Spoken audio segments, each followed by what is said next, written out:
Online ঔষধ বিক্ৰী অবৈধ ফাৰ্মাচীৰ বিৰুদ্ধে all India organisation of chemist and ড্ৰাগিষ্টে আহ্বান কৰা দেশজোৰা ধৰ্মঘট কাৰ্যসূচীৰ মিশ্ৰিত প্ৰভাৱ শোণিতপুৰ জিলাত। জৰুৰীকালীন সেৱাৰ বাহিৰে আজি অধিকাংশ ফাৰ্মাচী বন্ধ ৰখা হয়। শোণিতপুৰ কেমিষ্ট এণ্ড ড্ৰাগিষ্ট এছ'চিয়েশ্যনে এই বন্ধৰ সমৰ্থন জনাই অনলাইন যোগে ঔষধ বিক্ৰী জনবিৰোধী বুলি মন্তব্য কৰে। ঔষধৰ অনলাইন বিক্ৰী বন্ধৰ লগতে আন কেইবাটাও দাবীৰ সমৰ্থনত শোণিতপুৰ কেমিষ্ট এণ্ড ড্ৰাগিষ্ট এছ'চিয়েশ্যনে জিলা আয়ুক্তৰ জৰিয়তে দেশৰ প্ৰধানমন্ত্ৰীলৈ স্মাৰকপত্ৰ প্ৰেৰণ কৰে। আমি আজি chemist and druggist association of Assam Sonitpur জিলা সমিতিয়ে সদৌ ভাৰতৰ যিটো আমাৰ AICDA বন্ধৰ আহ্বানত আমি একেলগে আগভাগ লৈছোঁ। আপোনালোকে জানে যে আমাৰ AICDA যোৱা 10টা বছৰ ভাৰত চৰকাৰৰ লগত আলোচনা কৰি যেতিয়া কোনো সফল নহ'ল, তাৰপিছত আজি এই ভাৰত বন্ধটো দিব লগা হৈছে।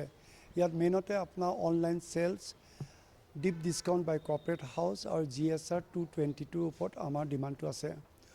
অনলাইন চেলত আপোনাৰ এইটো কি দেখা গৈছে যে কোম্পানীবোৰে AI জেনেৰেটেড প্ৰেছক্ৰিপশ্যন বা ফেক প্ৰেছক্ৰিপশ্যনৰ ওপৰত ঔষধবোৰ দিয়া হয় আৰু তাত আমি দেখা পাইছোঁ যে কেতিয়াবা স্পৰিয়াছ ড্ৰাগ ওলাইছে আৰু আপোনাৰ কিছুমান সৰু য়ং জেনেৰেশ্যনৰ হাতত যিবোৰ NRX ঔষধ বুলি কওঁ, যিটো হেবিট ফৰ্মিং ঔষধ বুলি কওঁ, এইবোৰ উপলব্ধ হৈছে।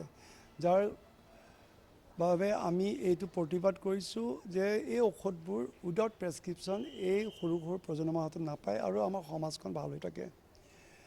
ডিছকাউণ্টৰ ওপৰত ডিপ ডিছকাউণ্ট কৰ্পৰেট হাউচে যিহেতু আগৰ আমাৰ একখনৰ মতে হোম ডেলিভাৰী নাছিলে আৰু এনেকুৱা ডিছকাউণ্টবোৰ ফিক্স আছিলে। এতিয়া ডাঙৰ হাউচবোৰক আপোনাৰ ইমান ডিছকাউণ্ট দিয়ে যিটো আমাৰ মেডিচিনত ৰিটেইলতো দূৰৰ কথা হ'লচেলো কিনিব নাপায়, তাতকৈ কমত পায়।